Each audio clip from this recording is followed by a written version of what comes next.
وعلیکم ورحمۃ اللہ وبرکاتہ۔ ہم جس گفتگو کرنا چاہیں گے وہ دونوں ایسا ہے کہ جس کو لے کے بھرم کافی پھیلایا جا رہا ہے، اور کہیں نہ کہیں کسی نہ کسی مذہب سے بھی وہ چیز جڑی ہوئی ہے۔ سب سے پہلا تو گجرات بھروچ شہر کا واقعہ،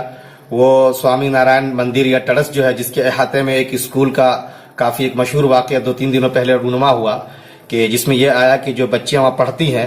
ان کے ساتھ یہ معاملہ آیا کہ بھائی آپ لوگ کیا مہینے سے ہیں، ماہواری سے ہیں یا نہیں ہے، اس کو آپ چیک کرائیں۔ اور چیک کرنے کے لیے ان کے ساتھ کیا کچھ ہوا، وہ کافی ایک کہہ لیجیے کہ چرچے میں وہ خبر آئی۔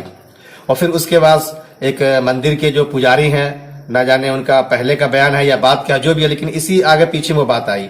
جو بیچارے یہ کہہ رہے ہیں کہ اگر کوئی خاتون ماہواری کے عالم میں کھانا بناتی ہے تو وہ اگلے جنم میں کتیا ہو کے پیدا ہوگی، اور کوئی مرد اگر اس ماہواری والی عورت کے ہاتھ کا بنا ہوا کھانا کھاتا ہے تو سانڈ یا بیل بن کے پیدا ہوگا۔ تو اب ایک طرح کا وہ واقعہ دیکھ لیجئے، 21ویں صدی میں ایک خاتون ایک بچی کے ساتھ کیا اس کو مینٹلی طور پہ کتنا ٹارچر ہونا پڑا ہوگا، ذرا اس کا تصور کیجئے آپ، کہ جس کو ایک کہ لیجئے گروپ میں کہا جائے کہ تم کپڑے اتارو اور یہ چیز ہمیں تم بتاؤ، اور پھر اس کے بعد ایک کہتے ہیں نا کہ زخم پہ نمک چھڑکنا، وہ دوسرا معاملہ یہ آ جاتا ہے، اور اسی مندر سے جڑے ہوئے کسی پروہت یا پنڈت کا یہ ویڈیو وائرل ہوتا ہے، جس میں یہ کہا جاتا ہے کہ بھئی کتیا بن کے پیدا ہوگی اور کھانے والا اس کے ہاتھ کا سانڈ یا وہ پیدا ہوگا۔ اور پھر یہ بھی کہتے ہیں وہ کہ جس کو ماننا مانے، جس کو نہ ماننا نہ مانے، یہ تو ویدوں میں پرانوں میں ایسا ہی لکھا ہوا ہے۔ جبکہ آج کے وقت میں ایسا بہرحال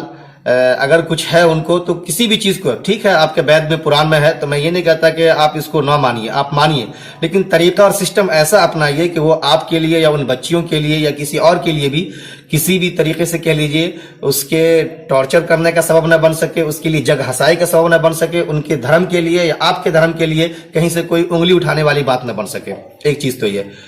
دوسری چیز میں بتا دوں آپ کو، آپ جب دیکھیں گے کالی داس کے حوالے سے جنہوں نے ایک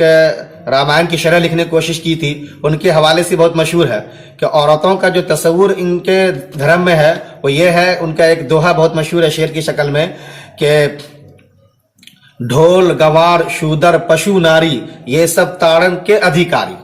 کیا مطلب اس کا؟ کہ جس طرح ڈھول کو پیٹا جاتا ہے، گوار کو پیٹا جاتا ہے، شودر کو پیٹا جائے، ناری کو بھی پیٹا جائے، یہ سب تاڑن کے ادھیکاری، یعنی استحصال کے مار پیٹ کے حقدار ہیں یہ۔ تو کہیں پہ آتا ہے کہ بھائی رامائن کی شرح لکھنے والے نے یہ بات کہی ہے، اور کہیں پہ آج کے مندر کے جو ذمہ دار ہے پجاری وہ یہ بات کہہ دیتے ہیں۔ مجھے تو نہیں لگتا کہ اس طرح کے جو نیریٹو ہے، اس طرح کا جو بیانیہ ہے، جب پڑھے لکھے لوگوں کے بیچ میں جاتا ہوگا تو اس کو صحیح طریقے سے ایکسیپٹ کر پاتے ہوں گے۔ حالانکہ یہیں پہ کچھ ساتھیوں نے پوچھا ہے کہ مفتی صاحب اسی پس منظر میں یہ بتائیے کہ اسلام کے اندر عورتوں کا کیا مرحلہ، کیا تصور ہے؟ تو میں آپ کو یہ بتا دوں اچھی طریقے سے، ایک مشہور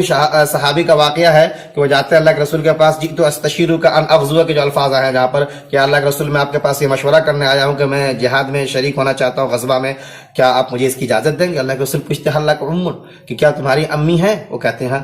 تو اللہ کے رسول فرماتے الزمھا فان الجنۃ تحت قدمیہا، کہ جاؤ اپنی ماں کی خدمت کرو تم، کیونکہ اس ماں کے قدم کے نیچے جنت رکھ دی گئی ہے۔ یہ اسلام بتاتا ہے۔ اور کوئی عورت اگر ماہواری کے عالم میں ہو تو یاد رکھیے حدیث میں ہے باضابطہ اصنعوا کل شیء الا النکاح،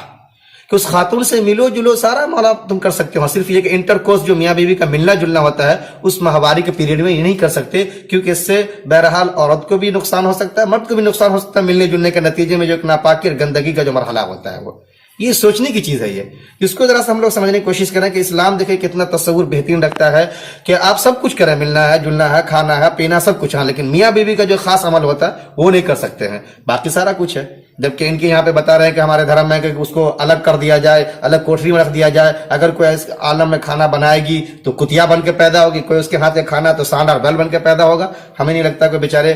کس حوالے سے بات کہہ رہے ہیں اور کہہ رہے ہیں تو وہ سمجھے، ان کے دھرم کے لوگ سمجھے، لیکن اسلام میں یہ ہے کہ عورتوں کو یہ تصور دیا گیا ہے کہ آپ ان کے پاؤں کے نیچے جنت سمجھے، اگر ماں ہے تو خدمت کریں، اور بیوی اگر ہے تو ان کے ساتھ صحیح طریقے سے آپ رہیں، اور یہ مرحلہ جب آئے تو آپ کو صرف انٹر کورس نہیں کرنا، باقی سب کچھ کی اجازت ہوتی ہے۔ تو یہ چیز سمجھ لیجیے آپ